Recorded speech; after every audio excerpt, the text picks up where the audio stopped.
کہ اگر آپ کو حجر اسود کا بوسہ نصیب ہو جائے تو آپ دونوں ہاتھ رکھ کے آواز کے بغیر حجر اسود کا ادب سے بوسہ لیں، اور اگر بوسہ نصیب نہیں ہوتا، رش زیادہ ہے، تو حجر اسود پہ ہاتھ رکھ کے ان ہاتھوں کو چوم لیں، اور اگر یہ بھی ممکن نہیں ہے تو حجر اسود پہ چھڑی لگا کے اس چھڑی کے سرے کو چوم لیں، اور اگر یہ بھی ممکن نہیں، رش زیادہ ہے، تو دور سے ہی اپنی تلیاں سیدھی کریں حجر اسود کی جانب، اور جب رخ سیدھا ہو جائے، ایک وہمی گمانی تصوراتی نسبت پیدا ہوئی، اب حجر اسود کو آپ کی تلیوں نے چھوا نہیں بلکہ اس کا رخ حجر اسود کی طرف ہوا، ان تلیوں میں اتنی برکت آ گئی، اب ان تلیوں کو چوم لیں، ان انگلیوں کو چوم لیں، اس لیے کہ ان کا رخ تو حجر اسود کی طرف ہوا تھا۔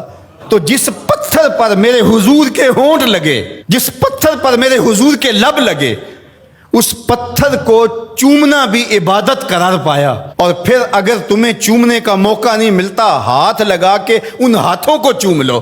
اچھا ہاتھ بھی نہیں لگ پائے، چھڑی کو چوم لو، چھڑی بھی نہیں لگ پائی، دور سے اشارہ کر کے اس کی سیدھ میں، اور پھر ان ہاتھوں کو چوم لو کہ جس پتھر پر حضور کے لب لگے ہیں اس پتھر کی طرف ہمارے ہاتھ سیدھے ہوئے ہیں، اب ان ہاتھوں کو بھی چوما جائے گا۔ پھر جس گلے کو رسول اللہ نے چوما، کیسے ہمت پڑی کہ اس گلے کو کاٹ دیا جائے؟ نہیں، وہ فقط گردن حسین نہیں تھی، نہیں، وہ فقط گردن حسین نہیں تھی، رسول کے بوسے کاٹے ہیں تیرے خنجر نے، تم نے رسول کی بوسہ گاہ کاٹی ہے۔ مسح النبی جبینہ فلہ بریق فی الخدود ابواہ من اولیاء قریش وجدہ خیر الجدود۔ کہا کہ یہ پیشانی وہ ہے جس پیشانی کو رسول نے چوما ہے، اس گلے کو تو حضور نے چوما ہے، ان ہونٹوں کو تو حضور نے چوما ہے، اس زبان کو تو حضور نے چوما ہے۔ اللہ اکبر، یہ پورا بدن حضور کے کندھوں پہ کھیلتا رہا۔ ناز و نعم میں پلا ہوا حسین، آغوش پیمبر کا پالا ہوا حسین، فاطمہ کی گود میں کھیلنے والا حسین۔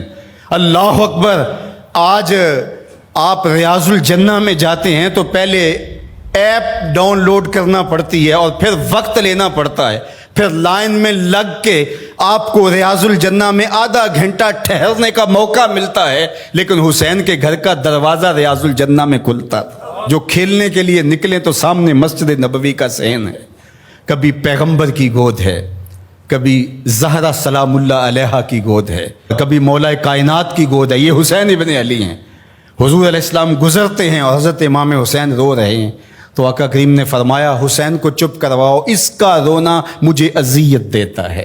تو بتائیے کہ جب نیزوں پہ حسین ابن علی کو پرویا گیا تو گنبد خضرا میں حضور کی کیفیت کیا ہوگی؟ جن کے دم سے دین کا بھرم قائم تھا، جو چراغے اہل وفا ہیں، جو رسول اللہ صلی اللہ علیہ وآلہ وسلم کی شبیہ تھے، جو عکس جمال مصطفیٰ ہیں، جن کو دیکھ کے محمد عربی یاد آتے ہیں، جو حضور کی گود کے پالے ہوئے، آغوش پیمبر کے پروردہ ہیں، جنہیں حضور اپنا لعاب عطا کرتے ہیں۔